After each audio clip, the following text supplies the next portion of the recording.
We're here. And well, we are here. But we were having technical difficulties. We're always having technical difficulties. I'm starting to lose my crap. If we don't find like somebody who knows how to do this, if you're out there and you know, actually what's great is nobody's out there. So we're talking to nobody. We're talking to Ashmi. So maybe she knows if she can be. Well, that's for start. We haven't had anybody get on here yet. No, we have to wait a few seconds, but we need to find a producer. Like I cannot be doing this tech stuff. And now that we're on a schedule that is Sundays. Consistent Sundays, and Jason's not here a lot of those times. And I don't want him to have to do this job. This should be his space, and we're in his space, and we need to get a studio set up, and we need. Anything else you want to complain about on this? It's not complaining. Yeah. It's that's what you always say whenever I say anything. The first guest that we could have could be Scat, but you always say that. We're doing the best we can with the limited time that we have, and so. You know, as you guys know, this isn't our career. We do this because we want to help. And, you know, the technical side of things is never the easiest thing to deal with. But we are flying by the seat of our pants. And we managed to have a much better camera setup than normal, which is always. I don't know why you think that. I think so. Well, no, we happen to have a good camera. We have a good camera and good lighting now. So that's obviously a good thing. I'm not complaining, Scott. Peter always says I'm complaining when I ever exhibit an opinion or say something. To him, it's complaining. Mario, women beware. We didn't even have an opportunity. We had a last minute guest switch today. We're not going to say who switched or not because we're not going to do that to friend. But that's the beauty of live streaming. You never know what's going to happen. Okay, well, so, I do feel bad about that. Well, yeah, we didn't have. I feel bad now. But, I have to go. Hello. Oh well. And you know, they are now airing Seinfeld 4 hours on, I don't know how many days a week. Yeah, no, it's always Central. On. But no, you know what, guys? Because this is not like a professional gig for us. It's just us. So at any given moment, like sometimes we remember. 2 great episodes yesterday, The Sponge and The Pick were on. Is he sponge-worthy? Well, hey, listen, I ain't getting into that. But yeah, sponge-worthy is a. So as you guys know, obviously, this is actually a perfect time to bring on our first guest, Ashmi Sheth, who is running in New York's 10th congressional district. And why is that? Because the Kyle Rittenhouse case just concluded. And obviously, you know, it was a very controversial case to say the least. But unfortunately, the gentleman that Miss Sheth is running against is one of those we'll just call spotlight-seeking Democrats. And more or less likes to put his foot in his mouth and decided that what I like to say about these types of representatives is that they present a net negative, meaning that when they try to wax poetic about things that they really don't know what they're talking about, they end up hurting the cause for progressive change.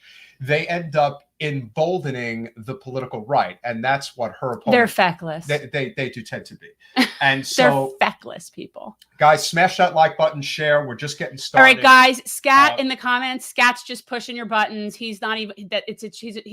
He's a fairly decent troll. Just don't engage. Don't engage. Seriously, he doesn't. Trolls, guys. Don't let him taunt you about Kyle Rittenhouse. Okay, it's not worth your energy. So without further ado, we are very pleased to welcome for the first time an amazing activist and somebody who we have already heard is doing amazing work in New York's 10th district. And we'll discuss the borders of what that represents in New York City, because obviously that's it's amazing how much ground you can cover in a very small space because of how I know they definitely have sort of they definitely have a canvassing advantage. And hopefully I have been saying her name right. Ashmi Sheth, welcome to Generational Change. Hi, thank you for having me.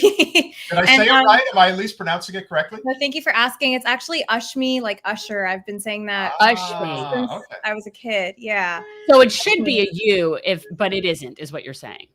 Well, in Indian culture, so I'm first generation Indian American, an A is always pronounced as and a double A is pronounced as So I think that's really interesting. The aha moment.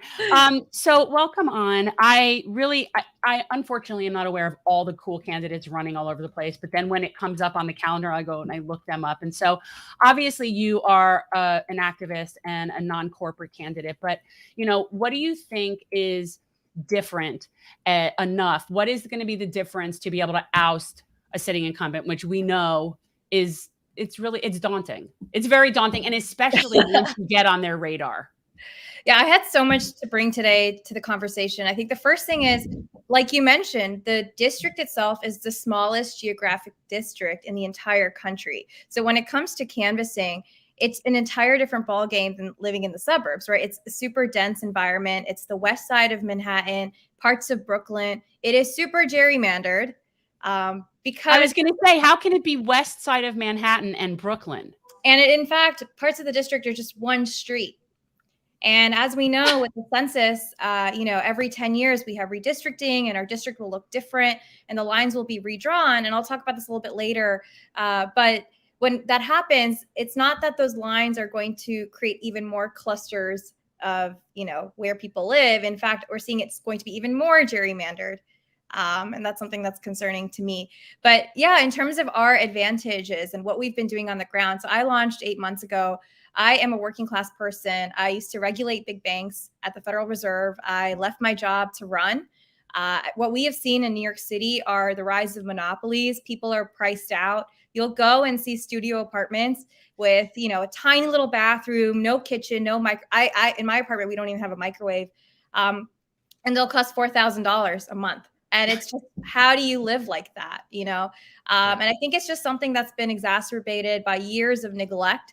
And so really what we're running on is a campaign of care, because there hasn't been care to the city. We can see it falling apart in front of us. And for us, it's really, what's happening is I'm the only one challenging Nadler right now. And so that's a really big opportunity, unlike other districts, even in New York City alone. And so when we're thinking about, running to the left of somebody who does take corporate PAC money, who says they're progressive, but has, hurt LGBT causes in 2007 and has enforced mass surveillance on Black and brown people in just last year, to me, that's a really big concern. So for us, it's like we're running a genuinely, grassroots campaign. We're on the ground every single day. And I'll tell you about our model really quickly, if that's okay. It's Sure. So all of our platform is written by the people in our community. So we've had over 15,000 people write policy with us, because I felt like when I was growing up, my mom and dad had no exposure to politics, were hurt by the system in so many ways. And it's like, why didn't we ask them what they needed or what was the best solution for what they were going through? And I think that's always just been something in my mind, is how do we move the needle and allow people to participate in government again and feel like their ideas are actually valued. And so that's the model that we created. And that's why we've been able to get to where I am right now. I think that's awesome. What you really remind me, when we first started the campaign, when we first started doing it, that's exactly what my thought was. And I was calling it platforms, right? We call it crowdsourced. Yeah, community building. And that was the idea, is like having a forum to create the platform. And I think that's so smart. And I think that's when you know that somebody is really representing their community. And I think it's also important when you say having a campaign of care, because we also ran a service-based campaign. But more than that, what you're also doing, this is the bonus. I mean, I know it's not necessarily the why you're doing it, but the bonus is when you start showing people what they're supposed to have, exactly what their representative is supposed to be doing. Because we thought the same thing. I said, you want to be the representative, be the representative. And you end up doing what should be their job. Yep. And it's sad. Like, why do our elected representatives not have volunteers out serving the community? I did it as a candidate. How easy is it? You give the kids I have heard, just going on the ground, I think the beauty of being a candidate is no matter what the environment and circumstances are, you are out there, you are meeting people, you are pushed in so many ways. Like, I've been an organizer for years, but now this is very intentional process of making sure that, are you registered to vote? What's going on in your home? And I've walked into so many homes where just horror stories of people saying, my stove hasn't been repaired in 14 years, or my small business through COVID, I called Nadler's office 30 times and no one ever responded. And it's like, what are we doing with all of that pent up, frustration and anger at what's going on? And why do we have to just swallow it and say, okay, that's fine? You know what I mean? So for us, it was really about, like, there are people that can actually take action, that can do what they want, that they say they're going to do. And I haven't seen that in this district. There are people that have never gotten a knock from, Nadler or anyone from Nadler's team since he's started 30 years ago. And you know what else? They also have noticed that their lives have been getting materially worse and not better. So when an incumbent sits there and is like, well, but I know what I'm doing. I've been here. I have the experience. Yeah. That's why we're in the mess that we're in. If you were good at your job, then people wouldn't be suffering in the way that they're suffering. We're also noticing the fact that Nadler has been a representative in the 10th congressional district. Obviously, it's moved around, during the census years, but he has been a representative of Western Manhattan and I guess what you would call the shoreline of Brooklyn for 30 years. And again, he's never challenged. It wasn't until friend of the show, Lindsey Boylan, and a few others decided to challenge him this last election cycle. But generally speaking, we see this in a lot of different places. They are not only in gerrymandered districts, but nobody. And we notice that this is much worse on the Democratic side than on the Republican side. Yeah. It is considered a non-starter if you try to unseat a long-term incumbent. It is just one of those things where it's like an unwritten, oh, no, you can't do that. No, you can do that, and you should do that. It's our right. There's so many people that come up to me, and I hear so much support, first of all, in this district to have somebody new in office. There's so many, there are other people that come up to me and they're like, why are you running? How dare you? Like, you have such a big ego. And I'm like, this is not coming from a place of ego. It takes a lot to leave your job, to not have health insurance. I'm a person with a disability and I gave that up. And how are we supposed to survive? So this is not coming from a place of ego. It's just a place of necessity. It's a place of survival. And I really feel, and a place of representation. And so I feel like for us, as we're building the campaign and people have the audacity to come to me and say, you can't do this. I tell them, no, this is my right. It's my right to run. It's our right to compete, to create healthy democracies. And that's our job, so for us, as you mentioned, the fact that this seat hasn't been contested seriously until last cycle, to me, is really concerning. But what we're doing is we're paving the way for people to be able to contest and to expand the base and to show people that we need new representation in this seat. And so all the work that was done last cycle is going to help us build, for this cycle. And that's really important. And that's something that I honor. Yeah. Obviously, there are three components to running a successful campaign. One of them is likability. The other is the ground game. And three, of course, is fundraising. And so what has that been like for you? Obviously, you're a very affable person. Certainly, if you're in, like you said, one of the advantages to running for federal office in a major city is that you typically don't have a lot of distance you have to cover. You have a lot of doors to knock for sure, but you do have the opportunity to meet a lot of people. And obviously, having that ground game is essential. We saw what that was like for candidates like AOC, Jamal Bowman, Mondaire Jones, now Melanie DeRigo out in Long Island, and certainly yourself. And let's not forget our good friend Isaiah James, awesome guy. And he is in the 9th district. So my point is, it goes without saying that if you're going to be able to pull this off, you need to have a solid financial infrastructure. How has fundraising been going for you thus far? Yeah, thank you for asking. And I am not an affluent person at all. So in fact, like when I was working 3 jobs at a time to, even think about running and taking time off while I've been running. I am in the line for the food pantry. Like, we can't even afford groceries. So it's been really, really hard. But I will say, in terms of fundraising, because I don't have high net worth connections, it's truly running off of those $25, $5, $3 contributions that we've gotten. So we've had over 800 people contribute to the campaign in our first 2 quarters, and that we raised over $200,000. And it's just been brute force call time. It's been going door knocking. It's hosting events with people on the ground. I mean, that's what it takes. It's really just making sure that we're just touching as many people as possible, in their lives, and saying like, hey, look, I'm here. I care about you. Please just, if you can give whatever you can. And what I see is like, there are all these resources out there to fundraise. And it's just a really frustrating process as someone who's grassroots, because our time should not be spent as like telemarketers trying to get money out of people. Our time should be spent on the ground, writing policy with people. It should be about really understanding what the issues are and developing legislation around it. And it's just, I think, a frustrating process where even the people that are, quote, grassroots donors on these call time lists that are given to a lot of grassroots candidates, their net worth is like over $2 to $5 million. And it's just the system that's been created. And so for me, it was really important to increase and expand what donor bases look like. There are a lot of Asian Americans that don't give to, people in office, that have never really participated in the system. And so this was an opportunity for me to start just going to my communities and saying, look, 1 in 5 of us are Asian American here in our district. We have a role to play, and it's a serious one. So, yeah. I was going to ask you about that. I mean, obviously, we all see changing demographics. Like, that's a huge thing. And a lot of the people that have been sitting there so long. The people that are now comprising the district aren't really participating.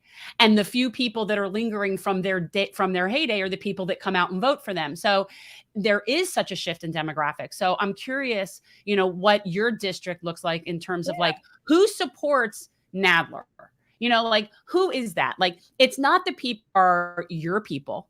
They don't, or they just do because they just know that name, whatever. But like, what does the demographic look like there? Yes. I mean, our median age is 37. That's half of how old Nadler is. So, I mean, a lot of these people have never been exposed to Nadler, like they've never, like I said, gotten a piece of lit or any of that. So for us, it was like, how do we appeal to this demographic of people, which actually has responded really, really well to our campaign. Also, a lot of minorities, people with disabilities. We have a large group of veterans, people with disabilities in our district. Students, we have, Fordham, Pace. I went to Columbia, Barnard, all these universities that are here. So it was really just thinking about those bases. Now, the thing with those bases is like Nadler's base are people that have probably known him for so many decades and have consistently voted for him. So he's never really felt the pressure to expand his base, as we've seen on the ground, in real time. So what happens with all of these other people, the many others that don't vote, majority of people in our district do not vote, is that they haven't really had somebody go to them and say, hey, look, what do you need from us? I care about you. I want to make sure that you're represented. And so a lot of them, even if they are registered to vote, they have a lot of, trust issues with who's there. So that's something that we're trying to address right now.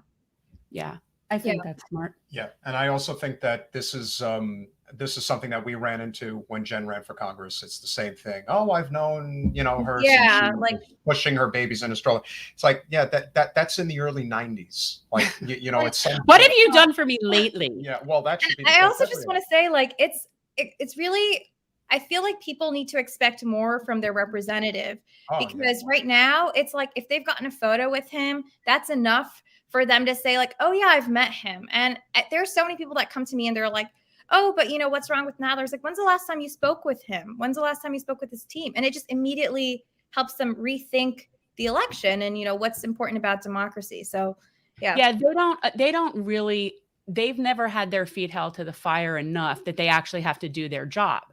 And I try to tell people all the time, your representative is your employee. And the fact that they're so insubordinate. And it's like, that's how I look at Congress. Those are insubordinate employees. And I think more people need to understand that, Yeah, I don't want to be disrespectful too harshly to the congressman, but the reality is he is not capable of walking his district and knocking on doors and engaging his voters because he's just physically not capable of doing it. And it isn't necessarily age. I mean, look at Bernie. That's true. Because Bernie's put 80 and he can still campaign. Well, I'm just saying. So it's not just age, it's effort. And that's also, and again, and I think that has a lot to do with it. I think that has a lot to do with, the construct of big city politics. I mean, we saw a lot of that, recently in the mayoral race. What was so interesting about the mayoral race is not that Eric Adams won the race, but the fact that so many of the city council candidates who were non-corporate, whether they were with the Sunrise Movement, whether they were with the Working Families Party, or whether they were working with DSA, and I think DSA had the most victories overall, there were a lot of victories for non-corporate candidates. Can you talk about what your experience has been like connecting with the grassroots organizations throughout the city that could ultimately help you win this thing? Yeah, it's been really close ties. Most of our people are from those organizations that you just mentioned, even on our campaign. So, I mean, it is a circle. It is a space. Now, what I'm worried about is like we can't work against each other. So I think sometimes with New York City politics, there's so many Democrats and you can see the full spectrum of what, progressives versus socialists. So we have to really think about like, how do we consolidate power and mobilize it? So that's something that we've started to see for sure. There are parts and pockets of the city that are moving much further out to the left, like Queens, Brooklyn, the Bronx. But Manhattan is a space that we really need to break. And I think that's something that most people are starting to see because Manhattan, even with the city council races and borough president races, you could see there were a lot of swaps happening. Somebody who's sitting in a seat was just switching to another seat. And they were doing swaps. So it wasn't really about necessarily new leadership. And though we have seen some of it in our district. But yeah, we've built, in order to even run for such a large seat, we have to have a lot of relationships with people on the ground, district leaders, city council members, existing city council members, newly elected members, state delegates, assembly. So for us, we've had to do that work. And I've been building for years. And so that's really something that's relational. But I think at the end of the day, it's like, how do we know what the district will look like, and how do we have the greatest clarity how do we organize everybody in that district as fast as possible? We have 8 more months left till the election, and so it's really pivotal time right now for me. And we have AOC's former field director, we have Bowman's former endorsements director, we have Bowman's fundraiser. I mean, those are real things that we have that need. And so we're building, but we just have to keep going. And endorsements are going to really ramp up in the next couple of months. So yeah, I'll let you know how that goes. You'll see it. Yeah. I mean, one of the biggest issues, of course, is, getting in with labor. Mm-hmm. And one of the problems that we have here is that union management is different than rank and file in terms of what they prefer. So for example, the AFL-CIO here, they didn't even give me a screening, which is actually a violation of their own bylaws. And that's because they're in with Debbie, even though she supports the TPP and, she's horrible for labor.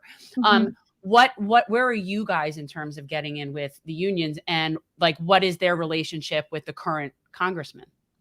Yeah, it's kind of similar to what you're saying. And it's something that, and I'm happy to talk about some of the challenges that we're experiencing as well. But yeah, I think for us, like my mother-in-law, for example, is part of SEIU, or, we have directly people with disabilities that are unionizing, the freelancers union. So like we have all these different organizations that are considering the campaign, but I can't speak on their behalf yet.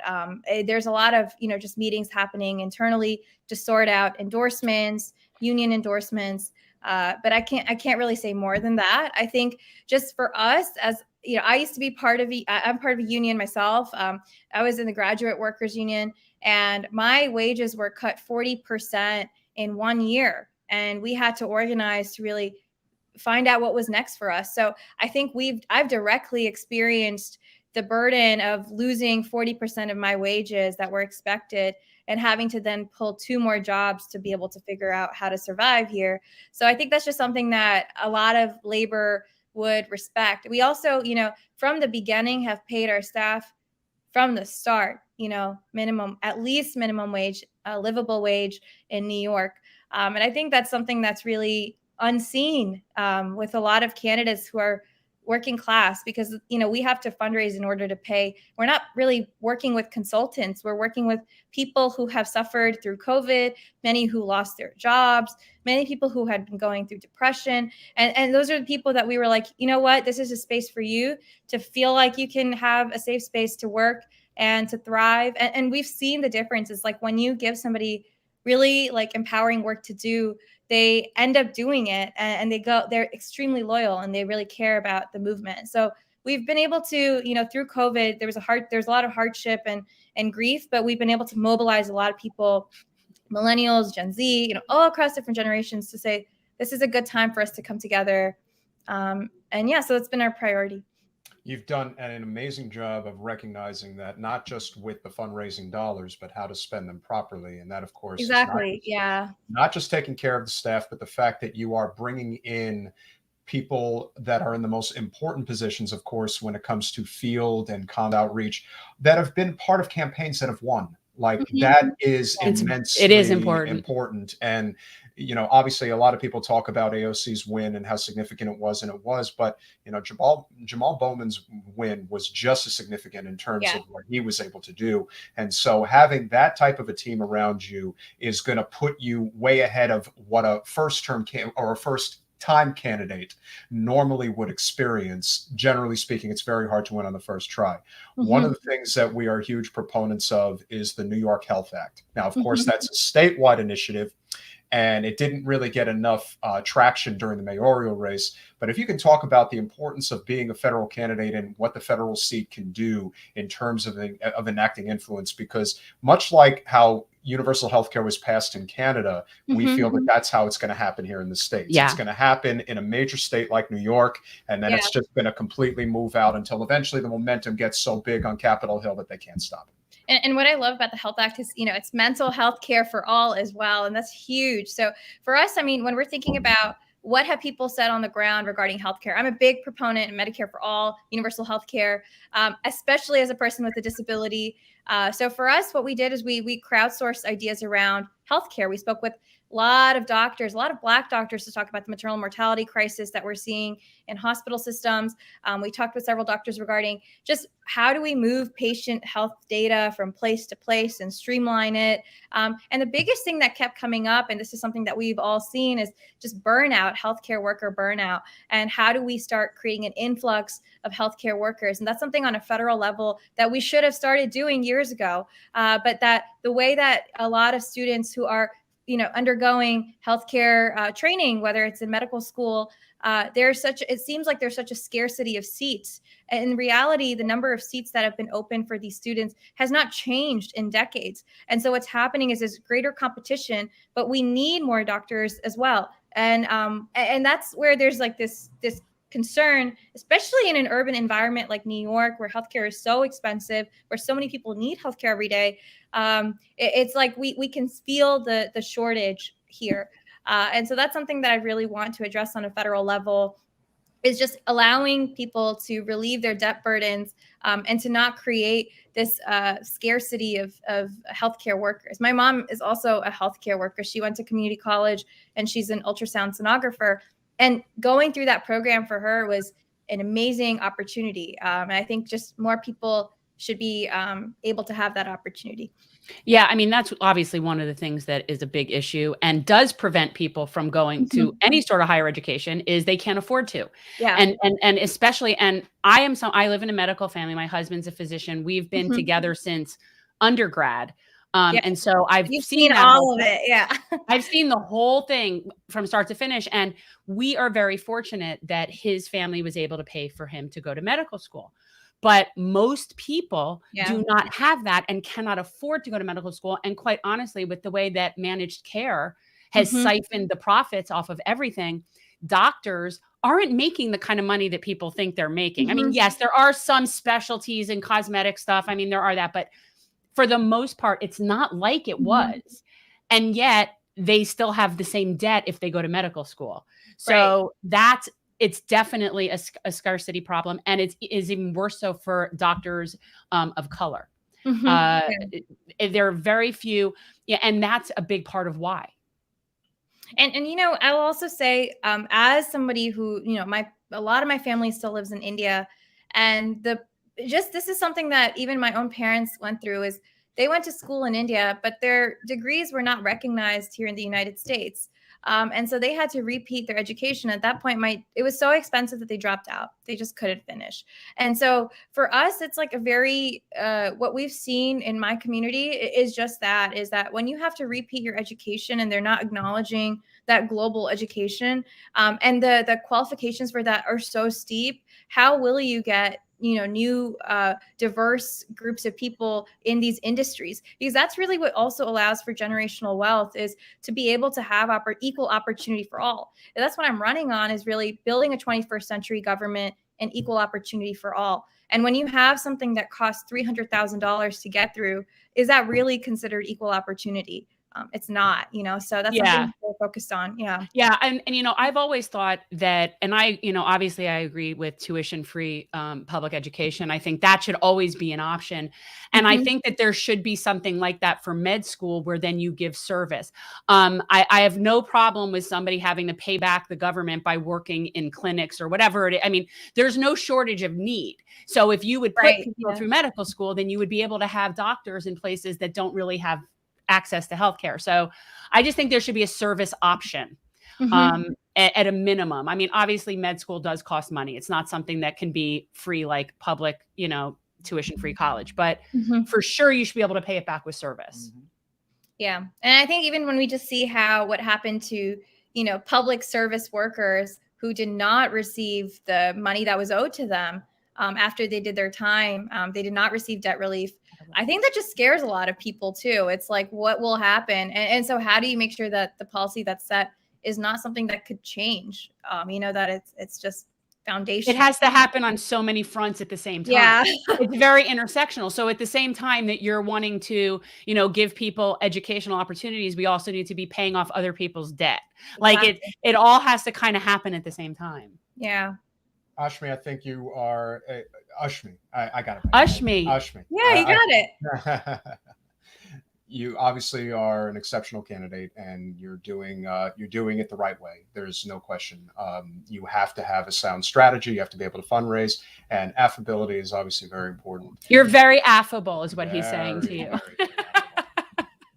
We appreciate you coming on today, guys. It's Ashmi for Congress. Ashmi. Whatever. We'll fight about this now for eternity. Yeah.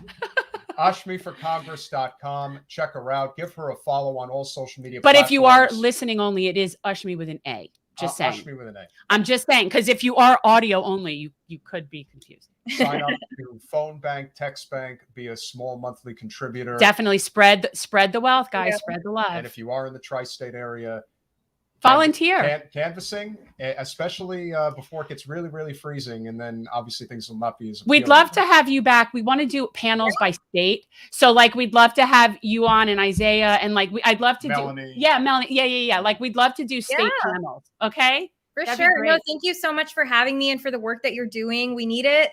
I think that's the thing is we now are building the infrastructure to mobilize. And yes, it's I still feel like it's very much nascent in American history, but it's going to take our generation to really make it happen. So thank you for doing the work. Thank you for including me in your generation. Thank you for your run. Yeah, running is so, I just say as a candidate, when your name is on there, and when we started putting thousands of posters up around the district, and you see your face everywhere, you're like, this is so weird. It's weird and it's awkward. Wait, when people start recognizing you and say it's very weird. Wait until you get your first commercial on TV and people start. So we don't even for New York, it's is it even worth it? Is it even worth? Because how many people have TVs? I don't know that their district it is. Our district is much older. Yeah. It's very different. We have a much older district than she does. I would say that in your district, if it's a very walkable district where people are constantly, they don't need that. We do, unfortunately. I hate to say I don't have a car. You just need to have your signs everywhere. Yeah. And most importantly, in small business storefronts. Yes. They're willing to put your sign up. That small business. Long way. Does. Long way. It really does. Yeah. Thank you, Ashmi. We will have you back. Thank you so much. Take care. Bye-bye. Bye-bye. She was lovely. Yes. And again, I think we're getting good at the candidates we bring on. Really. It's not hard. No, I'm sorry. It's not hard. All you have to do is you hear a candidate's name, you look them up, you know if they're non-corporate, you know if they're decent, you know what they stand for, and then you invite them on. It's not complicated. We're not taking adversarial, we're not taking candidates that we wouldn't like. And again, we don't have to. When they had the previous, primary, Nadler was up against, several candidates. And the truth of the matter is, if you're going to unseat an incumbent like that, you really need to coalesce. That's the way it is. So, okay. So you're saying they split. Well, there's this. And then I also would that's what happened to Lauren Ashcraft, if you remember. Yeah, that's ridiculous. There were two people. But I think that, you have to look at Lindsay's campaign, and Ashmi said this. Like, that's what got them to where they are now. You build on it, and the more you keep it going. I would like to think that anything we have done has contributed to the furtherance of that, for whether it's us or someone else to be like able Sheila, to do for that. Example. Yeah, I'd like just to making think it more common and accepted. I mean, Sheila was before us, though, because she ran 18. But I mean, all of it, I think, is part of the process. I do. I think that the campaigns, and this is the biggest problem, I think, with Democrats, is they do not keep the momentum going, and they get very fixated on the person and not the mission. And this is what happened with all the Bernie nomads wandering aimlessly in Miami-Dade County that don't know what to do with themselves.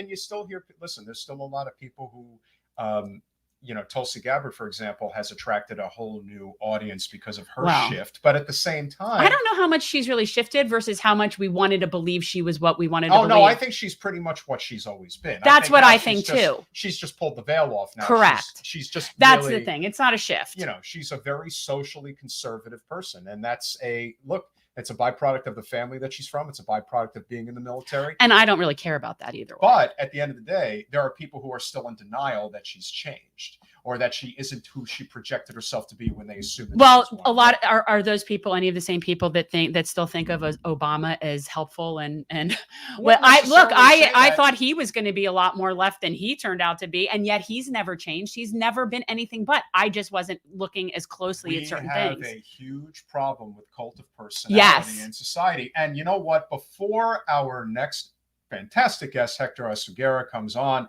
we do want to do our bootlicker of the week. And why are we doing this guy? We're doing this guy who is... Because you're sitting there all cursing about Kyle Rittenhouse, so let's talk about it. Yeah. Let's talk about that douche. We're going to talk about that douche by recognizing this douche. Here we go. So Anthony Sabatini is a state house representative here in Florida. Because this is our Florida day. But this is a guy who many of you may not know. Again, there were a number of representatives, including Coach Gozar, who was the one who did the meme about trying to kill AOC. Yeah, he decided to suggest that, maybe we should build a shrine for Kyle Rittenhouse. And Gates, of course, came out and said that he would give him a job. Or Madison Cawthorn. That's great, Gates. Take him with you on your way to prison. Bye-bye. But that all pales in comparison to Mr. Sabatini. This guy. So this is also the representative, mind you, that wanted to rename the Florida Turnpike the Donald Trump Highway. So, and he is a really, really incredible person. I totally love Mr. Sabatini. He totally gets it. He's a great guy. I was deciding. I didn't want to give the Trumpists like any sort of FaceTime on this, so that's why I put the elephant there instead of licking Trump. He is licking that butt all right. But at the end of the day, it's like, how much virtue signaling and hero worship can you possibly do in trying to be controversial? Well, right. For the audio listeners, the story is Florida legislator calls for the creation of Kyle Rittenhouse Day following the not guilty verdict. So while those of us with any brains are sitting here thinking, yeah, he got away with murder. There's this person who thinks we should be having a national holiday for him. This is how we end up with a skewed sense of history. This is how we end up not knowing what really happens 100 years from now. And this will be a great topic to discuss with Hector, because what people still are not grasping is the fact that when Mr. Sabatini makes statements like this, it emboldens the craziest of the crazy to think, yeah, let's have Kyle Rittenhouse Day. And the next thing you know, in honor of Kyle Rittenhouse Day, we'll do what he did. It's like, my God. No, the illogic of it all is amazing. Tony, you're such a douche. Little Tony. I think he's little. He's little. Oh, he's little. Yeah, you can tell. Hey, little in a lot of Wonder ways. If he's friends with little Marco. Hey, there are peas in a pod. Peas in a pod. So, without further ado, pigs in a poke. We are going to bring in a fellow attorney and former BNC Slate mate with brand new Congress. I love how you say fellow attorney like you were an attorney. Oh no, I'm talking about you with him. I'm just the outsider. I don't ever mention that. I generally don't ever say that I'm an attorney. I generally like to be under the radar. Okay, so two people we would like to chain to the bottom of the ocean are now. That's what I'm saying. Like, why not just we're put crosshairs on my forehead? Fair enough. From my home state of New Jersey, he ran for the U.S. Congress in District, I want to say 8. I hope I'm getting it right. Yeah, he says yes. Okay, I got it right. for North Jersey that desperately needs a lot of change. And of course, he is bringing it, as is Jen. So we welcome for the first time, and definitely not the last time. Is this his first time on? No, Yeah. Is this your first time on here? Yep, long-time viewer, first-time joiner. Oh, that's he's calling in today. Just wants to let everybody know. He has such a good radio voice. But I know. Oh, you and I have been on panels panels. Quite together. A few, yeah. Okay, that's why I'm sorry. I'm old. I just know that I've seen his face on the screen. How's it going? How's it going? It's going well. You know, the fight goes on in New Jersey. We just had, as you know, gubernatorial elections here in New Jersey. So I was working on municipal elections in Jersey City, which is the second largest city in New Jersey. And, you know, doing a lot of what you're talking about, trying to spark some progressive change at the electoral level. So it's been a lot of work and it's been a lot of fun, but still here, still fighting. And yeah. So you're not currently running though? No, I'm not currently running, but I've been supporting a lot of other candidates who have been running for city council elections and other things like that at the local level. I think that that's been a really good outlet for me ever since the congressional race, which, you know, obviously I wasn't elected, but it definitely helped to spur a lot of change locally and started to get people involved who wanted to see the same sort of change that I was trying to fight for. Right. I see it the same way, very much so, that if you just keep it going, you keep the momentum going and you keep building on it. And when people generally don't win, it's not that they necessarily go away, but they don't keep that same platform and that same momentum going. So, you know, yeah, you can be contributing in other ways, but if that all disperses, it's important to keep it going. Yeah. So one of the things we always do talk about regarding, and okay, never mind. Your Jersey. I'm sorry. I was going to talk I need to stop. I keep thinking we're with New York people. You know, one thing that I think we should talk about is the fact that everybody got so fixated on Youngkin winning in Virginia. And the fact of the matter is, Governor Murphy won in New Jersey because he really made a conscious effort to move to the left, and he did. And whether it was with the minimum wage, the environmental movement is very pleased with the steps that he's been taking in terms of, you know, the different types of green infrastructure. In a state that has a lot of problems, New Jersey earns its reputation just like Florida does. I would like to think that Murphy, who became the first Democrat governor reelected in over 40 years. Yep. So the fact that there is clearly a red wave happening, it is painfully clear that that's what's happening. And we don't want to give all the credit to Bernie. I was at the rally at Rutgers, but I will say that Governor Murphy is definitely bucking the trend. And it's not surprising, as I'm sure you would agree, that corporate media and a lot of the Democratic establishment is not talking about it because it goes against the narrative of where they want the party to remain. And he's changing it, it's certainly for the better. Absolutely. And, you know, that's really what I would have said, is that the reason that they don't want to talk about this story is because it completely destroys the narrative that the reason that Republicans had a good day or that Youngkin won is because the Democrats went too far left. You know, you have Terry McAuliffe in Virginia, who ran as the moderate's moderate, you know, the most moderate he could be. And then you had Phil Murphy, who did do affirmative things for the progressive side of the base. He did licenses for undocumented individuals. He's done a lot of reforms on environmental justice. He's done a lot to really pitch to a progressive base. He had a rally with Bernie Sanders while he was running for re-election. So I think that it's not a coincidence that if you give the base something to vote for, they will turn up for you. And I think that that's what you saw in New Jersey, as opposed to Virginia, that the progressives said in New Jersey, you know, I have a reason to show up and vote, whereas they did not in Virginia. And look what you got. Governor Murphy was reelected and Terry McAuliffe lost. So I think that there are a lot of important lessons there.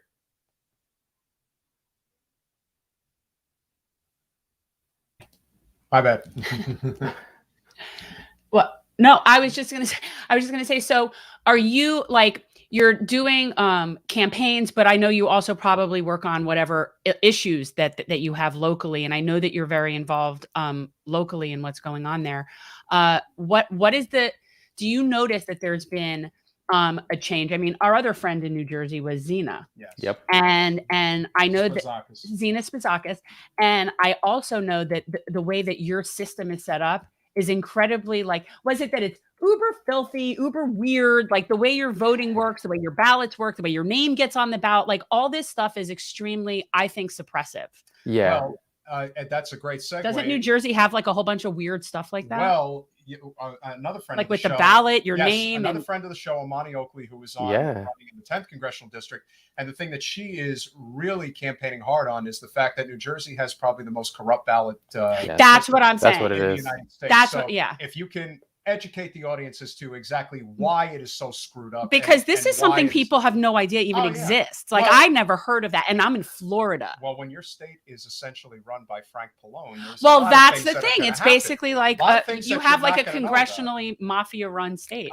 Yes, we definitely do. I would not disagree at all. And going up against the establishment in New Jersey in a lot of ways, I would liken to going up against the mafia, right? Because they make the rules and then they can break the rules to keep you from winning, but they're always holding you to this different standard. So let's talk about our ballot design, which is called the line. It's essentially called the line, which what it does is that it puts candidates in a column together, which creates an association between the voters, and it goes all the way up and down the ballot. So you'll have Joe Biden at president balloted with a hyper local official, like at the county level, right? So that county level official is basically riding the coattails of Joe Biden or of whatever the incumbent is.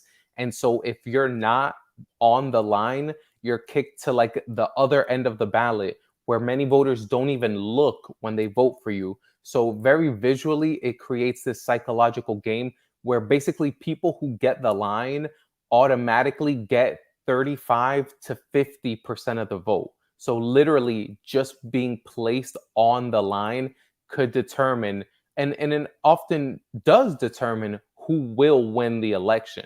You could literally put Santa Claus on the line and they would win that election because many voters just go down the line and they'll vote for every single person on that column.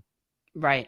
Yeah, that's incredibly skewed. And obviously that would be something that would be very hard to change because the people that have created that law like it there for a reason. So I don't know anything about your state legislature and like what that looks like. Like we're so red. Our like anything having to do with electoral politics here, it's just there's no point in even having a Democratic say so. But I know New Jersey's pretty blue.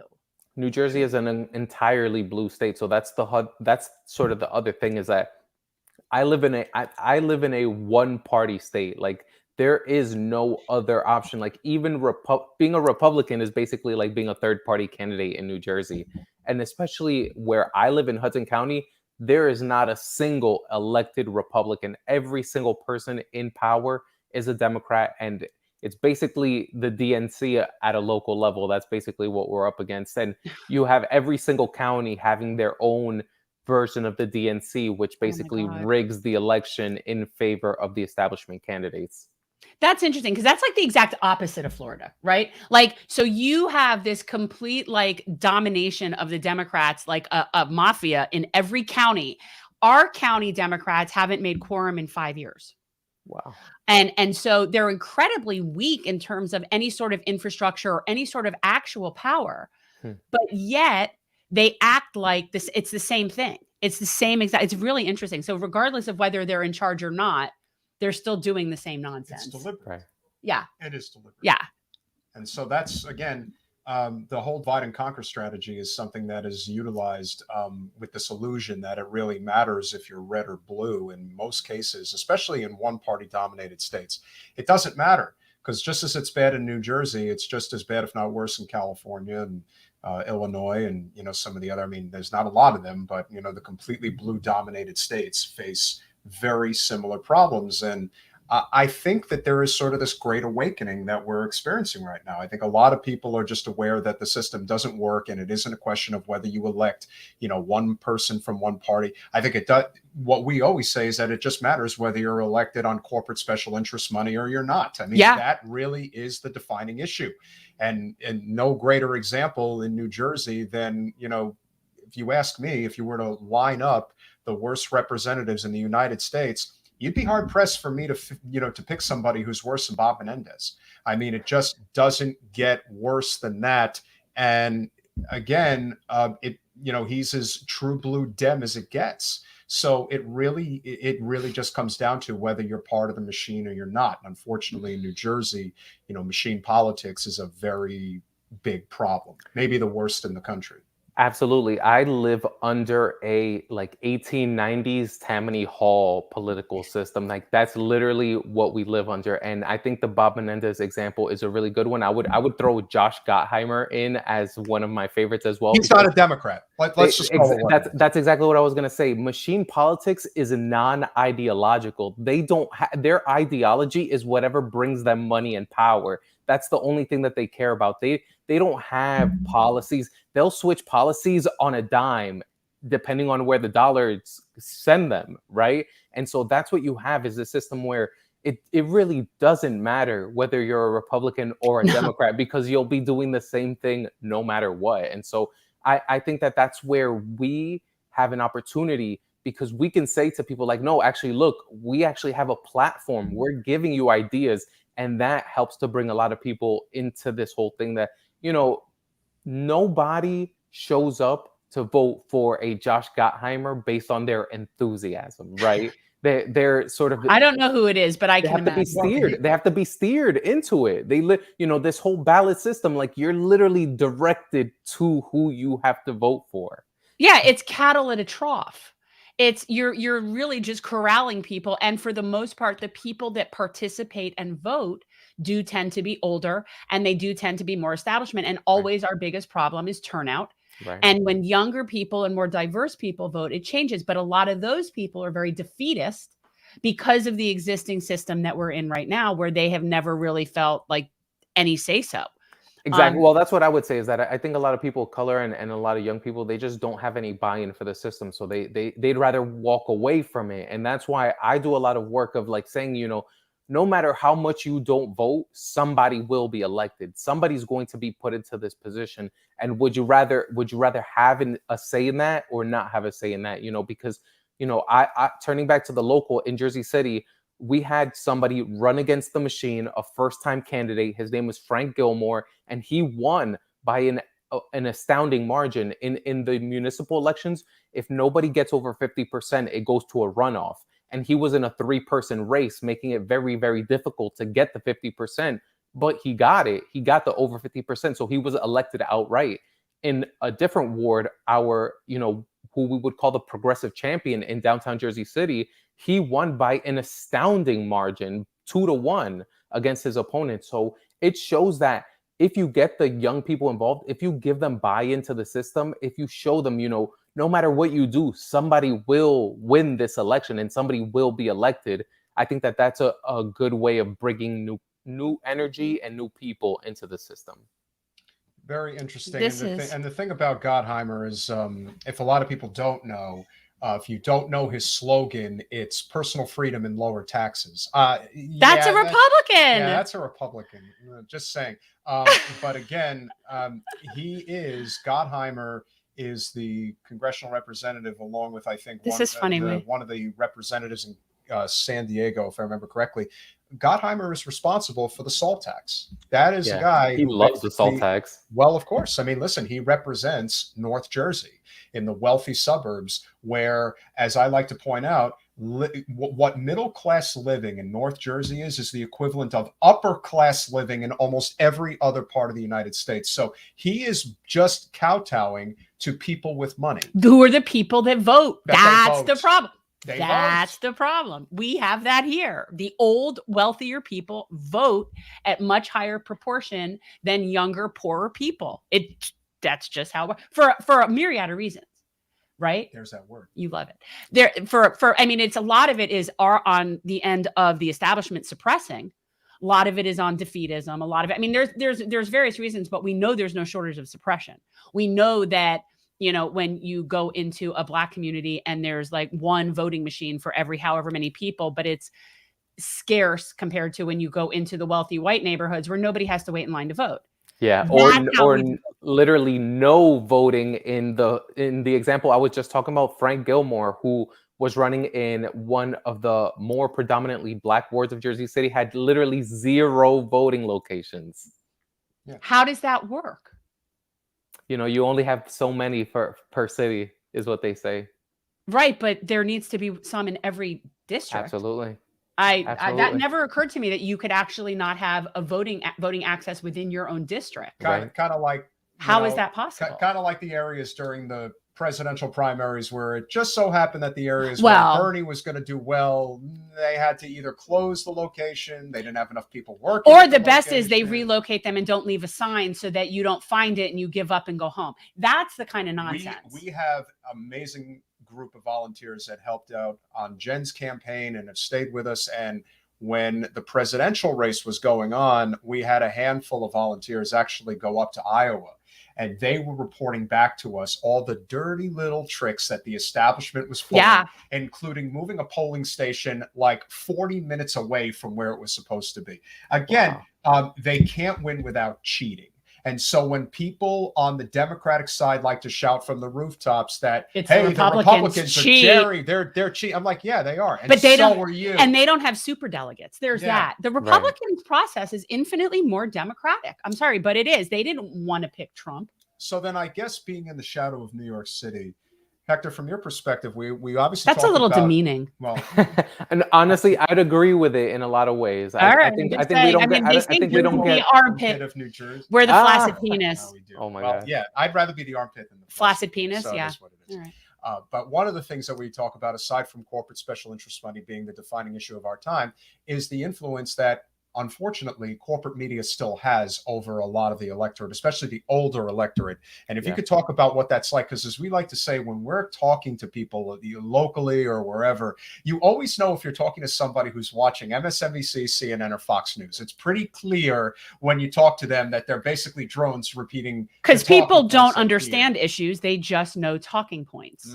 Absolutely. And like, I will tell you that I live in like the corporate media hellscape, where I'm doing text banking for local candidates, literally municipal level candidates. And the text backs that I get are like, let's go, Brandon. Right. And I'm like, I appreciate the sentiment, but I'm not talking about the presidential race and nobody's running for president. I don't think Donald Trump or Joe Biden is running for president, is running for city council in Jersey City. So, why, it hurts. It really does hurt, because often you're trying to get a reaction out of this person. You're trying to understand, what are the issues that matter to you? What can we talk about? What direction would you like to see our society go in? And when all you get is like MSNBC and like Fox talking points, it makes it really frustrating and really difficult. And I think that we do have a lot of work to do. That's why I think shows like yours are really important.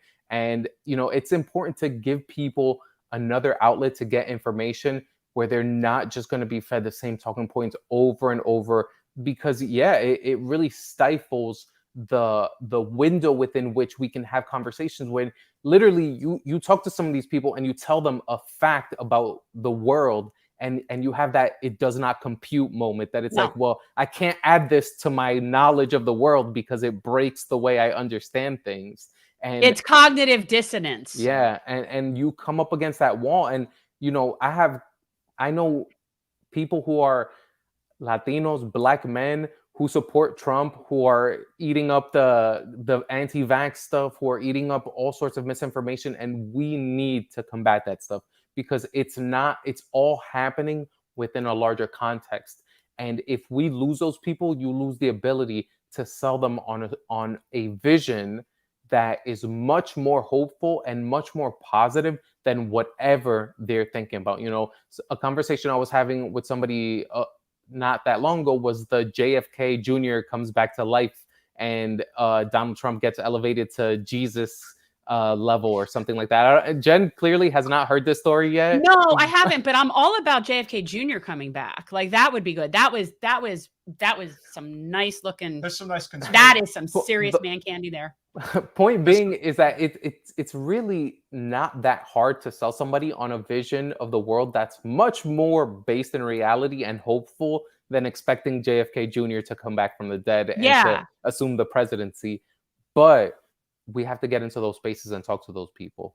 I agree. And that's one of the reasons that I always say I'll talk to anybody. I'll go on any platform or any, my message is my message. It doesn't matter who I'm saying it to. So, but the amount of crap you get from people on the left for who you go on whose show and you had this person on your show and well, they said this about so-and-so and they support this. And it's like, you're not going to reach a broad enough group of people when you keep acting that way. Yeah.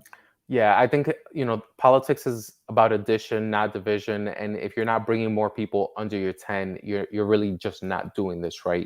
At the end of the day, you can agree, you can disagree, but you should be adding more people to this tent, especially if we're fighting for a democratic society where you have to build consensus with others to get decisions made. So, I know that there's a lot of infighting that goes on the left. I know that there's a lot of frustrating stuff. I try to ignore as much of that as possible and focus on people who are doing really beautiful and positive things, because, you really can sort of go into a rabbit hole of like who's being a bad actor on the left. And there's definitely a lot of that going along these days. But I think there's also much, much more positive that we can focus on and put our energy into, because at the end of the day, you have choices. You only have but so many hours in a day, and what you spend your time on is going to consume what you do. So I really try to highlight the beautiful and the positive in the left and try to leave the silly stuff to the side, because those people are really not doing anything important.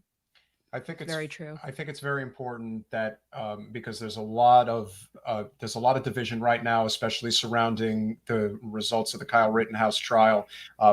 Again, you can have your opinion about him, but I think it really comes down to, as attorneys, as you can speak to, the prosecution did not handle that case well. And on top of that, I think it's incredibly important right now to focus on the fact that you could believe whatever you want about Kyle Rittenhouse, but aside from probably proving reckless endangerment, they did not prove their case. And this is immensely vital right now because of the Ahmaud Arbery case that's going on, and why that case to me is infinitely more important than the Rittenhouse case. That those good old boys in the Deep South, who, if you've been paying attention to the case, they should absolutely be convicted of first-degree murder. But it's a question of, understanding the law and understanding that it doesn't always work the way you want it to, but it can if it's done the right way. And that to me is of great concern, because very often when corporate media puts their thumb on a particular case, I think it creates undue pressure on the state, the attorney's office, to make the case. What are your guys' thoughts on? Well, they have pressure to make the case in the first place, but yeah, I mean, public pressure is definitely an issue. And I'm sad to say that I wasn't really following. I wasn't, and I know that the law there is very specific, and what he did technically, I guess, could qualify as self-defense. The other gentleman pulled out a gun first. I mean, again, I'm not an expert on Wisconsin law. But it doesn't seem that they went as far enough with what they had as they could have. So that's that's just my gut, but I really wasn't following, and I feel bad saying that, but I wasn't. I did watch a good amount of the trial, and honestly, just day to day, you really could tell that the prosecution was not having a good time and was not really making a good case. I think a lot of people kind of put a lot on like being a lawyer or like having this sort of like magical power, and that does not exist. Like, what I wish I could give to people is like, lawyers are not special people and they don't know anything that you don't know. Like, if you just watch the interactions between the judge and the lawyers, you could see that the prosecution was not making a good case. Just as like, I'm not disinterested. Obviously, I thought that Rittenhouse was guilty and that he should have been found guilty. But even I found myself saying like, wow, the prosecution's not really doing a good job proving their case. And I see a night and day happening with the Ahmaud Arbery case, which is a good thing. That prosecutor seems to be much more on the ball, and she seems to be making a much better case. And so I do expect something different to happen there. But I think that any person could see that the prosecution in Rittenhouse's case just really wasn't clicking, wasn't making a good case. They weren't very effective. And, I think any layperson who was watching could have seen that. So they obviously weren't very motivated. And I'm sure there is a lot of reasons we could assume that they weren't very motivated. And I've also put a lot of thought into the fact that how would this have been if that were a black man? Yeah. How would that have gone? And I think everybody needs to be thinking about that, whether they could make their case on, murder or not. That's neither here nor there. Their lack of interest in pursuing it, the fact that they're just not very motivated to actually prosecute this individual is what is made apparent. And the fact that he was even out on bail, that was something that he was able to do, is something that isn't normally going to be afforded to somebody with less means. And the whole thing is just a travesty. That's 100%. what I mean. It just. Yeah, and listen, we talk about if it was a black man, like I give people this example exactly. Imagine a 17-year-old black kid from New York City took an AK-47 to the Capitol on January 6th and killed 2 Trump supporters. Would that kid have made it to trial? No. Would he have survived 24 hours?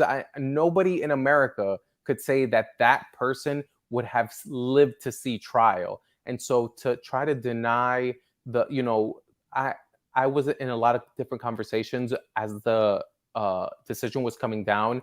And there were people, again, who supported Kyle Rittenhouse saying, well, how could this have anything to do with racial justice? He killed 2 white guys, and they're ignoring the entire context of this happening in the wake of a police shooting of a black man, that he was there, obviously, on the other side of that.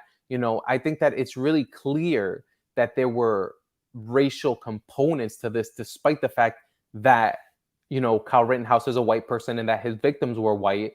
That does not erase the context within this, which these murders happened, which was a racial justice protest on which Kyle Rittenhouse is clearly on the other side of that fight.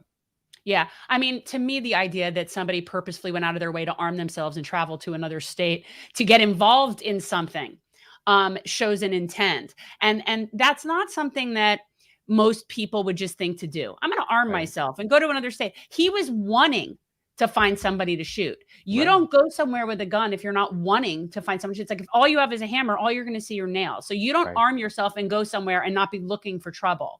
So to act like somehow you're a victim it's crazy to me. Yeah, and I wouldn't even necessarily say that he may have been looking to shoot somebody, but when you're so obsessed with, like, there is we talk about gun culture in America, and obviously you live in Jersey City, so there are many issues that exist, not just in the inner cities, but also in the rural parts of the country, where people are just obsessed with guns, and they have these grandeur fantasies about, oh well, I'm going to be a hero and I'm going to do this, that, and the other thing, and it's like, it isn't what you think it is, because when it actually does happen, he may have thought that he was going to end up being this big hero. He's lucky he didn't get himself killed. Think of people like him, like I think of like the people that you would see as incels on Law and Order that end up sitting there and gaming and then getting out there and trying to help and have no real ability to interact with people on a personal level, don't have personal relationships. And I do attribute a lot of this to the culture that we live in, where we have so much less personal interaction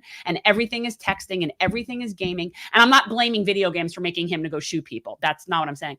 But we're talking about people that have very limited social skills and real life experience.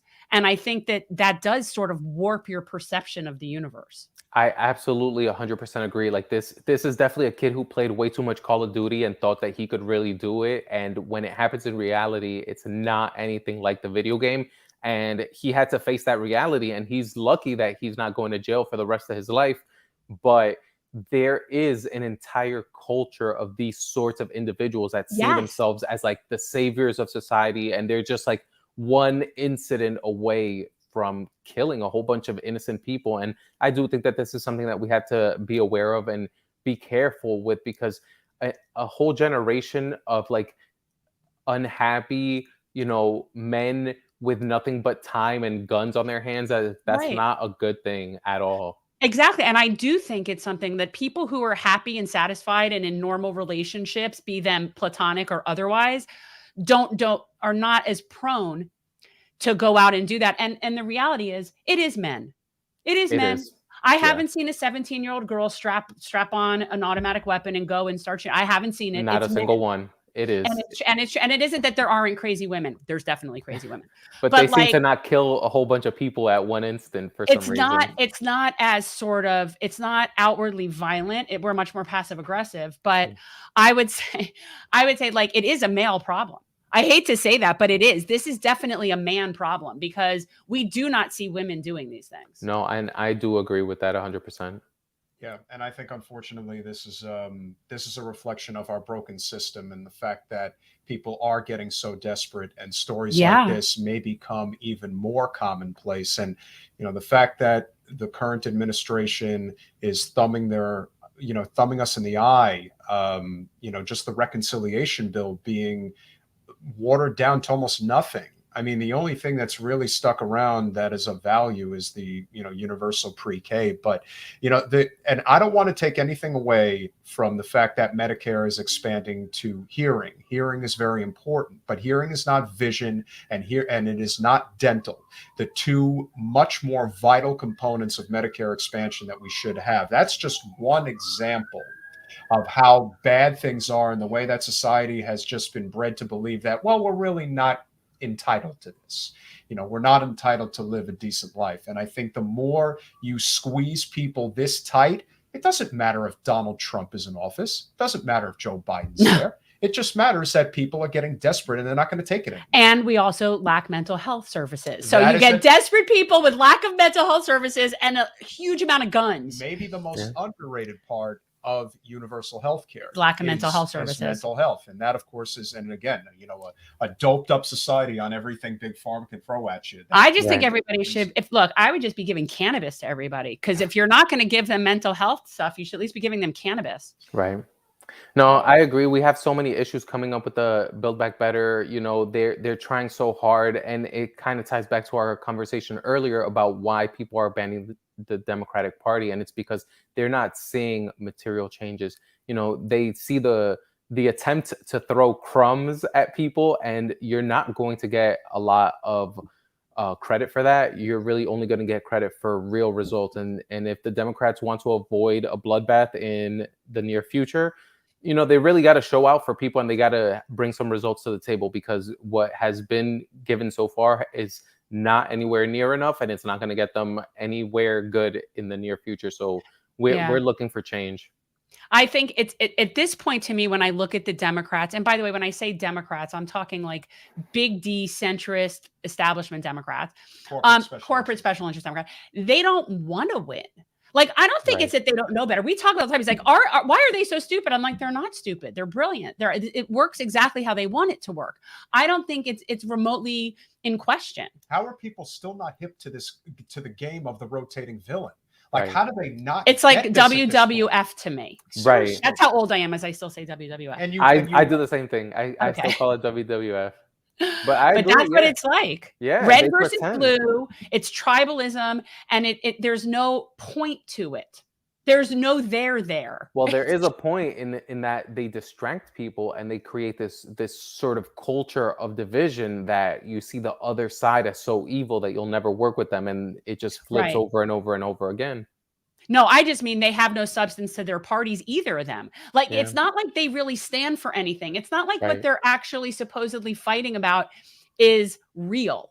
Watching people like Manchin and Cinema and then the other side fighting back, that's all just a theater. Yeah. It is. Like, that's not real. They don't, first of all, if you understand MMT, it's all ridiculous anyway that they're sitting there and nickel and diming this thing. But people like Nancy Pelosi don't want to win. No, they don't want to win. I mean, they want to win. They want a strong Republican Party. Oh, yeah. Yeah, I honestly, when she said that, it's like, God, the game is up. Don't you get it? They fundraised the best. When they had Trump, was one of the best things to ever happen to someone like Nancy Pelosi. Yeah. They love that. They love having a villain. They fundraise like crazy. They don't have to actually do anything. They can blame everything on them. And it's bizarre to me that people don't see this. But that's, of course, our task going forward, is to continue to uplift candidates like an Amani Oakley, like Ashmi. We just had Ashmi. Nice. Sheth running in New York's 10th. There are good people that are out there making the change. We on the non-corporate left need to do a much better job of coalition building and strategy. Hell That yeah. is definitely our two weakest things by far. We get very emotional. Yeah. Yeah. And I think that is one of the things why the Republicans win more. We are, listen, I do. We are very friendly with Andrew Yang, and he was on our podcast recently, and he said, look, they can agree with me on 20 issues, but if the 21st is incorrect, that's it for me. And he's right. And that's a big problem. And the right isn't like that. And I like to say, you know, the right takes what they get. Like they fall in line and they really understand what the bigger picture more so. Like Democrats are just they're it's too emotional. It's too personal. They care more about their feelings. They have to like somebody. Like I don't really have to like somebody. I've said it before. My understanding is that Bernie is a cranky old man. Probably wouldn't like him. Wouldn't necessarily want to hang out with him. I really don't know. Don't care. Like that's not the point. Like I don't need to be friends. Yeah. Right. And that, of course, is where the change needs to happen. We have to recognize that you're not going to get anything and everything every time. What you can get, however, is knowing that the most important aspect of this whole movement for a better future has to do with whether or not you are bought and paid for by corporate. That's really the barometer. That's it. If, you know, you can, perfect example. There are a lot of people who can't stand Rand Paul. They can't stand Mike Lee. Two very libertarian conservative senators, but you know what? They're not bought and paid for by the military industrial complex. It makes a difference. So when they stand up in Congress, and of course, no one talks about it because why would they? They are saying we do not want to give another nearly $1 trillion, or is it or 500 billion, I think is the number, in arms sales to the Saudis, and no one talking about it, but of course, who's standing up with them? Who is standing up with them? Bernie. That's what matters. Well, this is why I find it hard to hate on Rand Paul. Like, I mean, I definitely have issues with him, but I think that he's not a corporate whore. And so I appreciate that. And comparing to how low the bar is in Congress, like we don't have a lot of good options. There are only two senators, Capitol Hill, that lobbyists do not meet with. Rand Paul and Bernie Sanders. So I respect it. I can't help it. So unfortunately, the whole system is the problem. And we have to recognize that that's how we're going to make this change. It's going to take time, but the sooner we recognize that that is the issue, that is what we need to do. I mean, to me, that is our future. And we're obviously very appreciative. That's what we try to do here. We're very appreciative that you came on today. And in the meantime, if there's anything you're working on, Hector, anything you want to plug, please fire away. Yeah. No, I mean, just touching base off that, I think that you're right. I think the left and right thing, it's starting to wear away a lot more. And the real difference is whether you're corporate backed or not. And, the left and right thing, I think that there are some good people who are conservative minded. You don't have to agree with me on every issue. If you see the establishment as the problem and you're willing to build a more socially equitable world, like I think that we can work together, whether that's like defunding the military industrial complex, fighting against big pharma. And I think that there are a whole host of issues that we can find some solidarity with people on. Currently, I'm still working on municipal races in Jersey City. We have a runoff that we're working on currently. Our candidate, Kevin Bing, is in a runoff in this upcoming December 7th against an All Lives Matter 5G causes cancer candidate. Yeah, that is our Democratic incumbent in Ward C of Jersey City. So the QAnon shaman type guy is like the who you're talking about, and that's the Democrat. Well, hey, listen, the Democratic incumbent donated to a Trump candidate in Pennsylvania. Like I already said, 5G causes cancer. There's a couple All Lives Matter. That one I'm not so sure. I don't agree with. I don't know. He's a I'm not going to get negative about the 5G causes cancer. He's a Joe Manchin Democrat. He basically is a Democrat and supports Donald Trump. So there you go. Yeah, and so I think he's a really Hector. Introduce him to me. He's a really great guy, tremendous person, and I support him 100%, 110%, and invite him to my golf course. We'll have a great time. Nobody wants to golf with you. So yeah, please look into Kevin Bing. He's a great candidate, and he's website. All about is there a website? Look up Kevin Bing in Jersey City. I don't know the website off No, the it's top all of my good. There's head. one Kevin Bing running in Jersey I City, guys. Look up guarantee. Kevin Bing. Yeah. And yeah, other than that, you know, I'm staying in the fight. We're fighting to abolish ICE in New Jersey. I'm still in the middle of a lawsuit about that. There's a whole bunch of stuff going on, but you know, I'm sure I'll get another opportunity to talk about it as things heat up. And you know, I really just appreciate you having me on and giving me the opportunity to talk to you guys about this stuff. Sure. No, I dig you. I'm surprised. I'm sad that I didn't have you on before. I thought that I had. Again, I don't know. I'll take that as a repeat invitation. Absolutely. Thanks for coming on, Hector. Thank you so much, my friend. Enjoy the rest of your weekend. Love y'all. Bye. He's so sweet. That's why I thought he had been on before, because I've been on several panels with him. And so, you know, to me, it's like I'm talking to people. I'm just we've got a good, we're building, like you said, if you're ever going to consider running again, you got to have this really strong coalition of people. And listen, at the end of the day, name recognition and the coalition you build is very important. He reminds me of Anthony. Yeah, I can see that. And just in how he's involved, like with the local, I don't know. He just reminded me of and his very, very calm demeanor. Well, that again is another one of the problems. That Anthony is very soothing. Yeah, in Florida, we do not have this consistency of people who are fighting the power, if you will. No, and if he can abolish ICE up there, I hope he'll come down and do it here.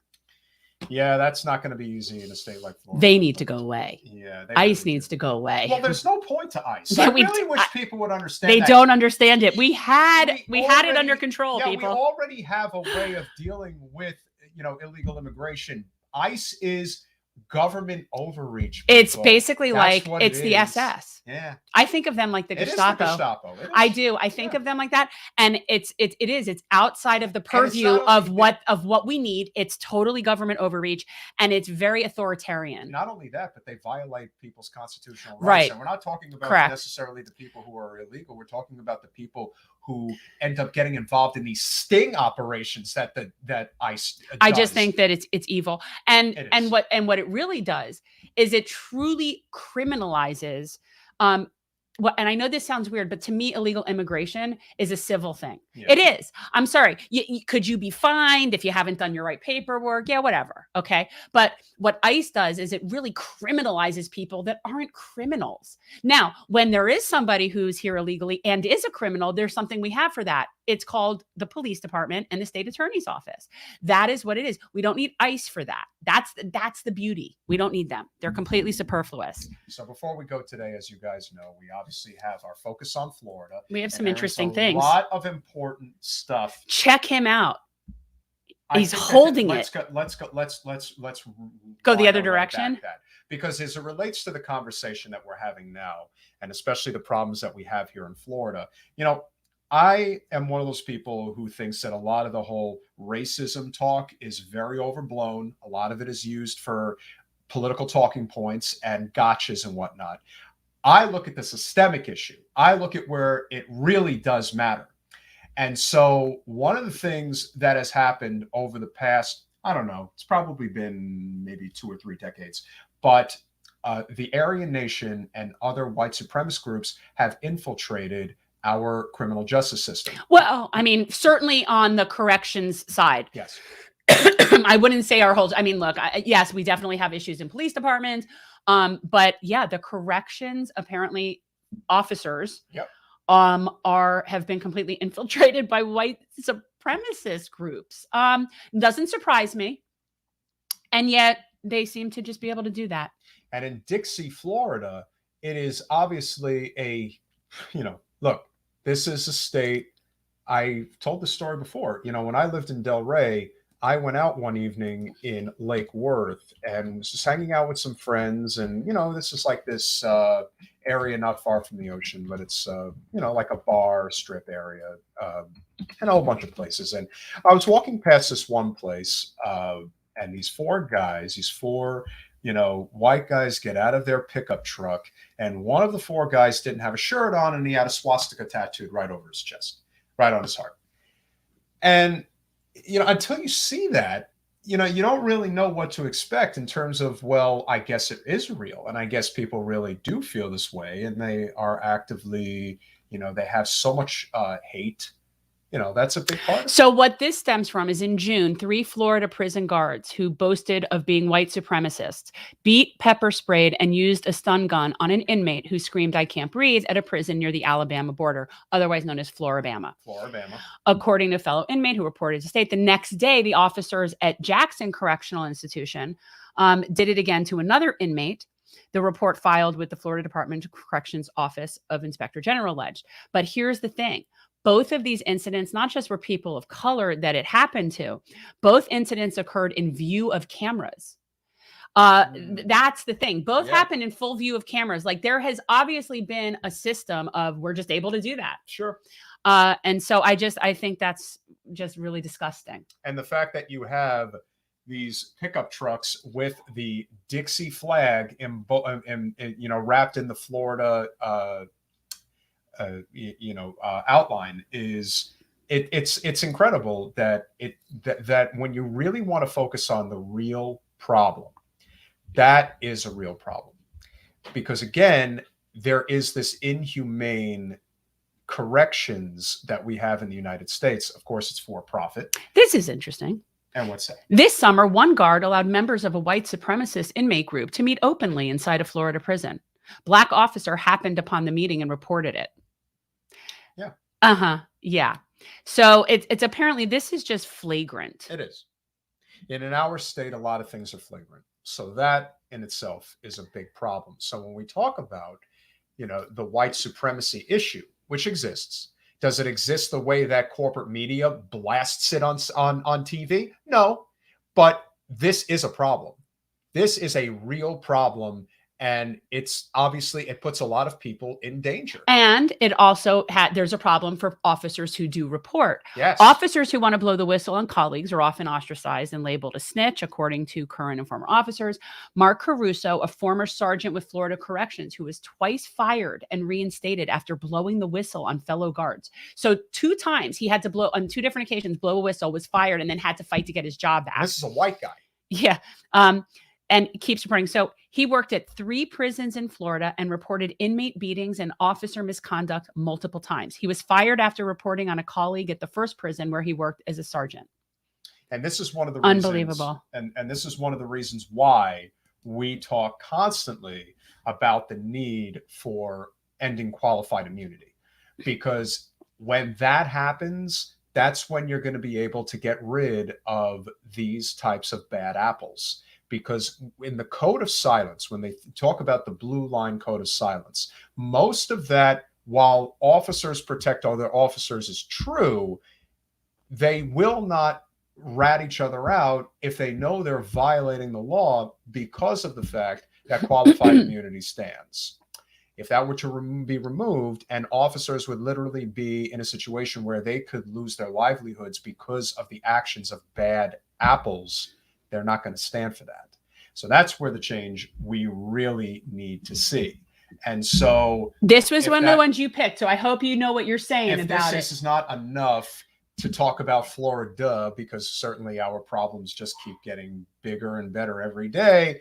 It looks like in conservative Southwest Florida, retirees are getting themselves back into the workforce. Ain't that lovely? So if you are in either Sarasota, Fort Myers, Naples, hey, I guess it ain't working out for you. So, what the hell's the point of retiring? How can you retire? You could be in your 70s and getting back into the workforce. That sounds wonderful, don't you think? Yeah. So what's interesting is how this is always posed as a good thing, sort of like when W was like, oh, how wonderful that you could work 3 jobs. Only in America could you have 3 jobs.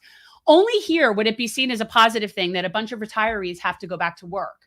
And we know why. They can't afford to live. They can't afford to live. Their medications aren't covered. Who knows? Their dental, their vision, these are not people that should have to go back to work. But yet, and it's, of course, it's just, I put that picture with it. It looked like it was fun. Like they really are looking forward to that. They're loving it. Nobody wants to go back to work. No. They're just not. And they're certainly not wanting to have the jobs that they're seeking, which are like very, very working jobs, minimum wage jobs. But let's be honest here. And this is one thing that isn't being talked about enough. There's a big difference between wanting to work and having to work. That is the problem here. This isn't a question of, oh, I all of a sudden want to get back into the workforce. Right, I'm bored. I haven't enjoyed retirement as much as I thought I can't afford to live, so now I have to get back to work. Right. So when we talk about things like Social Security expansion or universal basic income, that's why we talk about things like this, because cost of living is out of sight, out of mind, especially in South Florida. Whether you're on the East Coast, which is blue, or the West Coast, which is red, it is a huge problem. And this is proof. We don't care about the old people. We only care about the old people when they need their vote. When we need their vote. We care about them. Sort of like veterans. We only care about certain groups of people when we can like bring them out for photo ops when it's time to vote, and we can pat them on the back and be like, we support you. And now, of course, we have the ultimate Florida story. South Florida woman detained for attempting to smuggle 56 guns into Canada. I wonder why. 56 guns. Well, and here's the thing that's interesting, and it is. But what I go, and the fact that she had to be from Florida, South Florida. I wonder if it was what's his name's wife. Remember, she got caught with all those weapons in the car. The quarterback, Tannehill. Oh yeah, Tannehill's wife. Yeah. She got caught with like a whole basic arsenal in the back of her car. But you know, I remember from Michael Moore's movie Bowling and Columbine, which for me was profound and life-changing. But anyway, that Canada has a lot of guns. Canada has no shortage of guns. They have plenty of guns in Canada. It isn't that we have so many more guns. Actually, in fact, at the time of that, because there's a lot of guns in Canada. They are not without guns. They just don't feel the need to use them on people the way we do. That's all. They have lots of guns. So I don't know, but yeah, I don't know how she thought that would work. Well, but of course she had to be from South Florida. What is always so interesting is that Vivian Richards, 48. With an arsenal. With more guns than her age. Oh, Vivian. What kind of, in all fairness, who knows what she's been forced to do? Who knows what her stake is in this? She could just be seriously the patsy that did. Who knows? We don't know. She could have been someone who didn't even know was in the trunk of her car. We don't really know. Well, judging by the photograph from the Associated Press, it looks to me like a lot of Glocks, so a lot of handguns. But again, why do you feel the need to have so many weapons?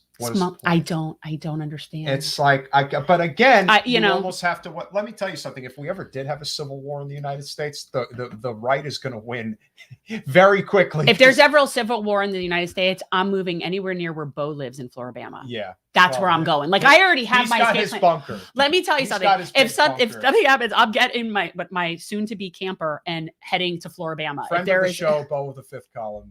Jen and Bo have I don't know. I love him. I do. He's last story before we go. We have to take the banner off so you could fully see for people who are watching. So bald eagle. And this happened. Wait. I think it was it in Destin? I think it was in Destin or it was northern Florida. Yeah. Bald eagle swoops in and steals his shark. I think it's brilliant. Because what else? He was fishing. Yeah, not a fish, but a shark. Well, first of all, and I will say this in fairness to fisher people, that you can't always control what gets on the end of your line. That's okay. True. And oftentimes the sharks do get on the line, even though that's not what you're trying. The guy was probably trying to fish for like tarpon or whatever other game fish. Marlin, I don't know, whatever. I'm getting hungry now. Whatever. But anyway, he had a shark and then he did not have it for long. And look how proudly this eagle stands with it. He's got his fish. To him, it's a fish. When we picked our national mascot, we really got it right with the bald eagle. Oh yeah, it is such a majestic. Aren't they awesome? They really are. And here's the thing that's so funny. I've only seen it like once or twice. Okay, I've seen them a few times, but what you have to do is if you ever get an opportunity to hear them, you have no idea how ridiculous they sound. They sound like they sound like little chirpy caged birds, and then they have these their voices are completely disproportionate to what they look like. Like you think it would sound like that. No, it's a they actually sound really annoying. When I was in Sanibel last night with Reese, there were a bunch of them flying overhead and we actually heard them and they should be embarrassed for themselves.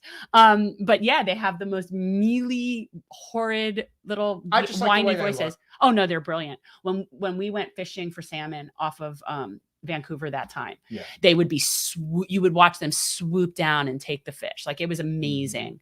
What we do have, and I see one every day, or osprey that live all around us. But most people don't notice them. You see them every day. You just have to look on the light posts. I'll tell you, a creature that is very interesting to observe when they do their kamikaze dive for fish in the water are pelicans. If you've never seen them do their I thing, haven't seen the pelicans. I've seen it. I've seen the osprey. Yeah, no, the pelicans I've seen. Pelicans are well, they're on the west coast of Florida, but it is pretty amazing. I think we have pelicans here. I haven't seen them too much. There's pelicans over at the pier, I think. Like there's pelicans here. But watching them just like go, like literally like a kamikaze, like right into the water to grab their fish. This pleases you? I think it's just amazing. I like watching nature in action. It is. I have a thing with raptors because when people don't realize they have very long legs. Owls have extremely long legs. People look it up. Look up owl legs. You will be people, and you will see the pictures. No, they've got long legs. People don't realize it, but if you look up owl legs, you will see pictures where people who have owls are holding their feathers up so you can actually see their legs. It's ridiculous. They have these long, skinny legs. But anyway, so raptors, when they're swooping in, they're flying feet first. Like it's the coolest looking thing ever when an osprey is diving in because they're flying like this and they snatch it and they're just gone. Like it's brilliant. It is. Yeah. I love the osprey. So we really appreciate you all coming in today. We had a pretty consistent group for not too many big names, but we really appreciate you guys. Patreon. They like us talking about the bird life in Florida. So just so you know, we're very transparent about how we spend our money. Yes, we just made a very good donation. People on with your help, we contributed $200 to the new community garden being built at Hallandale High School. 85% of the students that go to the school are on free or reduced lunch. They come from very impoverished backgrounds. Now they're going to have an opportunity not only to have free organic fruits and vegetables, but they're going to learn gardening sustainability. And you know who's involved in this project? None other than our friend Vern. Vern Sybil, one of the most amazing local activists. And of course, and I'm not mentioning other names because I don't know the level of involvement of other people, but I do know that he was consulted in the very beginning of this project and brought over and went over to the high school and looked at the lot. So it will be at Hallandale High. Do we have the link for the flyer for people to donate? Like, what is that? You have the link. I'll put it up right now. Yeah, it's like tiny URL. Like, no, it's like seed money. But it's tiny URL Hallandale Garden or whatever. Or no, that's the website. We need to put the link up, guys. We're going to forward the link. Did we put out an email with it? We haven't put out the email yet, but if you guys want to check out our Instagram post from last night, we highly recommend that you check it out. See, that's what it is. Yeah, it's tinyurl.com/Hallandale Garden. Tiny URL. So guys, here's the deal with this. This is really cool. What is it? Hallandale, remember Hallandale with an ANDALE. There's no E until the end. Hallandale Garden. Okay, guys, what's so really cool about this? So this project is going, there's a 30-day challenge. And if you guys can help out during this 30-day challenge, this is a really big thing that will help. So how this works is, in addition to keeping the funds they raise, they have a chance to win a grant of up to $1,000 based on how much we raise over this 30-day period. So goal is $2,500. Right now they're at, with our contribution, I believe they're at just over 1,600. So we need not some that far away. Yeah. So by December 15th, whichever of these groups raises the most money will get the additional $1,000. So guys, this would be really helpful. These kinds of projects are like so important. I like, it's so important because not just for these kids, but for all kids to learn sustainability is huge, but especially in the communities where they don't have access to healthy food. They don't have access to produce. They have access to like the Quickie Mart, which is full of junk. You said the Quickie Mart. The Quickie Mart. For somebody who doesn't really watch The Simpsons. Well, because the other thing I ever call them are Stop and Robs, because that's what they're called, Stop and Robs. In my Con Crim Pro class. So not Stop and Shop. No, they're called Stop and Robs. Professor Schmaleski from Con Crim Pro, Professor Schmaleski from Con Crim Pro, when he would be talking, talking law, talking case, talking whatever, he would always refer to it as a stop and rob. That was just the name he used. So guys, send some seed money. help the Hallandale Garden. We'll put it out again. I want to see. I'd love to put this on our website. How do we have this put on our website? I also don't know how I can scan something that's a picture on my phone. Send it. We're going to have an email sent out. We're going to get them over the top. Make sure they get their goal. Maybe even surpass their goal. And it's important for me because I really need a garden to be in. Yeah, this is a great thing. And of course, it's not going to be subject to gentrification. No, it won't be subject to gentrification. Unfortunately, it will be subject to Broward County schools and that kind of stuff, but it will not be subject to gentrification. I highly doubt it's going to be that big of a deal. I think we'll have a very... I think it's going to be great, guys. What do we have coming up this week? You guys can check out patreon.com/generational change. We really appreciate when you donate to us, it goes to stuff like that. I've handed out 3 homeless packs this week. So we are on Tuesday going to be at a gobble giveaway with State Senator Chevron Jones. It's not called gobble giveaway. That's what I call it. Okay, it's a Thanksgiving distribution. Distribution on Tuesday in West Park, right? West in West Park with Chevron. Yeah, so definitely a great event that we'll be a part of. And our Wednesday live stream is going to be Wednesday afternoon. I have been advised by a good friend of the show, Jordan Cheriton, that trying to do a podcast on Wednesday night, the night before Thanksgiving, when everybody's traveling, probably not the best time to do it. No, it's terrible. So Wednesday afternoon, we are going to do a live stream, and we are going to have 2 amazing guests. Wait, what time are we doing this? Because this was new to me. You have something on? Yeah. No, we were looking at actually 1 o'clock. I'm not. It'll be cutting it close. I'm telling you right now. This is like a 2-hour procedure. I'm just telling you, and I had no idea. So all right. So maybe we'll make it 1:30. And we're gonna have to push that back, and I'll be like literally just coming in. And also next Sunday, I don't know what we don't have anything that's on the calendar, but I have baby shower from in that same. I have a baby shower Sunday afternoon. The truth is, Sunday afternoons is hard. Yeah, because we have stuff. Well, we'll be cognizant of the time and we'll work around it. Okay. There's nothing wrong with that. I have a baby shower. So on Wednesday, we are finally going to have a very special guest that we've been wanting to have on for a while. And that, of course, is Ryan Grimm of The Intercept and Rising. So it'll be very interesting to have the conversation, of course, dissecting the Build Back Better bill, which is a joke, among other things. And he's great. Yes, he is. And we will very likely have Jordan Cheriton of Status Quo as well. So it'll be like Journalist-a-Palooza. It'll be the perfect Thanksgiving gift for all of you guys. Actual journalists, people. Real journalists. People who do reporting. I know, it's fascinating. I know, it's fascinating. It's like looking at a dinosaur. It's like looking at a relic in a museum. So we appreciate you guys. Like I said, if you can become a Patreon, that would be wonderful. It's very helpful, guys. It is. Change.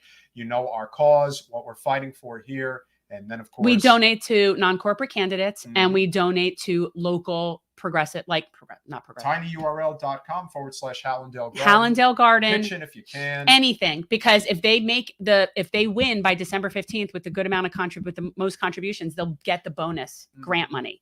So it's a really cool thing they're trying to do there. And it's a very good cause, people. It really is. So with that said, we really appreciate you all checking in today. It's been a great show, and we will see you on Wednesday. Bye, all.